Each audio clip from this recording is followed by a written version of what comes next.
The Lebanese Civil War kicked off in April of 1975 after an attempt on the life of Pierre Gemayel, a prominent Maronite figure who sparked clashes between Palestinian and Christian militias as well as a bunch of other warring factions. Further instability ensued when Israel invaded Lebanon in June of 1982 and targeted the Palestinian Liberation Organization, or PLO, bases in Beirut, as well as a Syrian intervention into the war. As the capital city of Beirut was besieged by the Israelis, U.S. Special Envoy Philip Habib negotiated with all the warring parties for an end to the fighting and for the creation of an international peacekeeping force to oversee the evacuation of all foreign fighters. In August 1982, he was successful in bringing about an agreement for the evacuation of Syrian troops and PLO fighters from Beirut. The agreement also provided for the deployment of an initial three-nation multinational force during the period of this evacuation. The force was made up of American Marines, French paratroopers and Marines, as well as Italian paratroopers from 1982 to 1984. This initial force consisted of 850 Americans, 860 French, and 575 Italian troops, and were tasked with securing Beirut's ports through which the PLO would be evacuated by ship. Meanwhile, the British Dragoon Guards joined the force in 1983 and would also remain until 1984. The mission of the multinational force was to ensure the withdrawal of all foreign forces, foreign aid, and foreign support, as well as to train the Lebanese armed forces to restore the sovereignty of the Lebanese government at the request of the Beirut government, and the promotion of national unity and reconciliation along with the strengthening of national institutions, including the army. Ultimately, the prime goal of the multinational force, however, was to act as a deterrent to all of the warring factions and to buy time for the Lebanese government to build up a stable force. The French armed forces landed in Beirut on August 21st, with the American 2nd Battalion of the 8th Marines arriving on August 25th and the Italian Armed Forces 2nd Bersaglieri Battalion on August 26th. Joint security evacuation operations went relatively smoothly where the PLO and Syrian forces were leaving Lebanon through the rest of August and early September. The involvement of British forces in the multinational force was agreed by the UK government on December 15, 1982, as part of the US and UK's special relationship on international affairs despite Britain's weariness in getting involved in the Lebanon conflict. However, Lebanese President-elect Gemayel was assassinated on September 14th, which prompted the IDF to enter western Beirut, citing a need to prevent civil disorder. However, in doing so, the Israeli intervention allowed the phalangist-aligned Lebanese forces to root out PLO cells believed to be located in refugee camps, where hundreds were killed in the process. This incident prompted American President Ronald Reagan to organize a new multinational force with France and Italy. On September 29th, this new force entered Beirut with about 1,200 troops, with the objective of training the Lebanese armed forces to fully stabilize the situation on their own. The last significant event of 1982 was the beginning of negotiations between Lebanon and Israel on December 28th, calling for the Israeli withdrawal from Lebanon. During the winter of 1982 and 1983, the multinational force was successful in its mission. Though officially neutral, the force was responsible for preventing attacks from various Lebanese factions and, of course, the Israeli army. The multinational force increasingly came under fire from all factions of the Lebanese Civil War.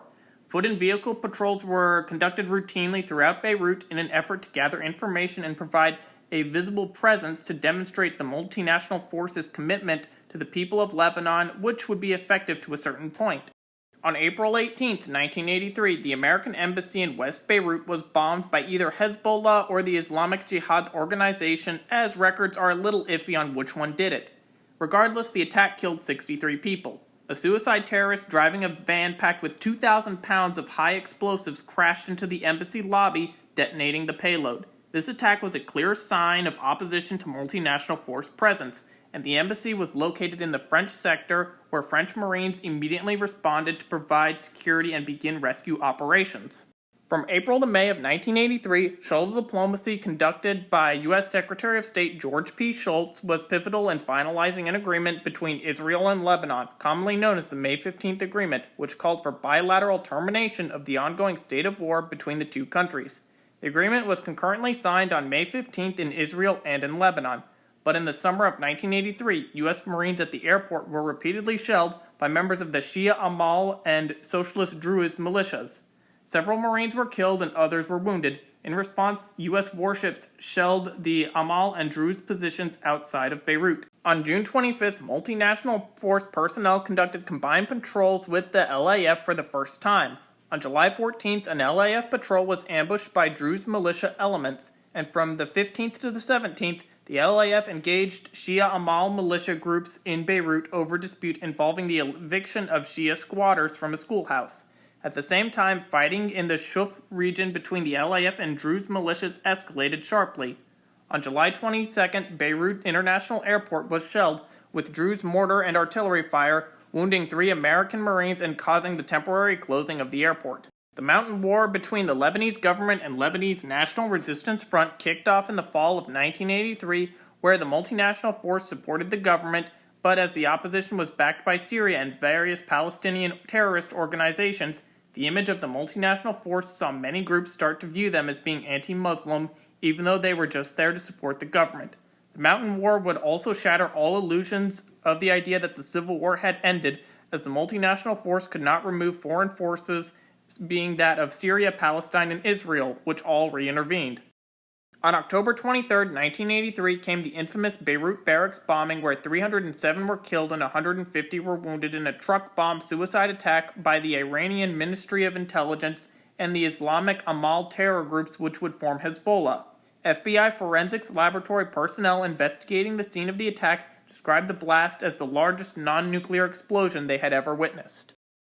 Troops from all nations of the multinational force coordinated with the LAF in conducting rescue operations. On October 26th, Vice President George H.W. Bush visited the site of the explosion as Marines took 15 mortar rounds over a 2-hour period. They returned fire with 21 rounds of high-explosive 81mm ammunition.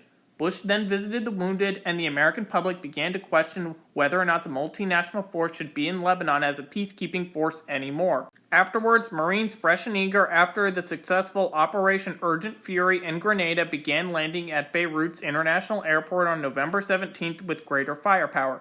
A CB site survey team had been at the airport for 2 days to review the Marine positions and determine how they could be improved to be made safer.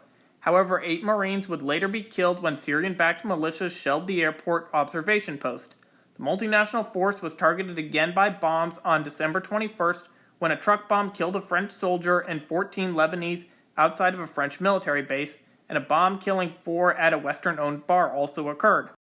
President Ronald Reagan was pressured for a troop withdrawal from Lebanon and by the U.S. Congress. The British were the first to withdraw, evacuating their forces by air with American assistance on January 2nd after having a parade at their compound headquarters, during which the portrait of Queen Elizabeth II was removed. The Italians pulled out on February 20th, with the Marines following on February 26th. However, a contingent of Marines remained in Beirut to provide the external security force at the U.S. Embassy until their withdrawal on July 31st, and the French troops would be last to leave on March 31st. Although many would credit the Beirut barracks bombing as the cause of the multinational forces' withdrawal, according to a 2019 study, the collapse of the Lebanese National Army in February of 1984 was the primary motivating factor behind the withdrawal of all forces from Lebanon. But the consequences of the thought regarding the barracks bombing would lead to Osama bin Laden to incorrectly believe that the 9/11 terrorist attacks would cause the United States to close all bases in Saudi Arabia. The United States lost 265 servicemen in Lebanon, 241 of which were killed in the barracks bombings, while 159 Americans were wounded. Italy lost 2 soldiers in Lebanon, while the French casualties were 89 soldiers, out of which 58 were paratroopers in the barracks bombing. I couldn't find any figures for the British losses in Lebanon, so if you have that information, please comment it below. Also, I'll admit I was a little bit lazy for the research and didn't go too much into the French and Italian sources for what their troops did in Lebanon, as I can only understand English and Spanish, other than the fact that they maintained a large presence in the region. So for that, I do apologize. Did you know about the multinational force in Lebanon before this video? Is there anything that I should have mentioned or talked more about in this video, as it was merely a summary? Let me know in the comments, and thank you for watching.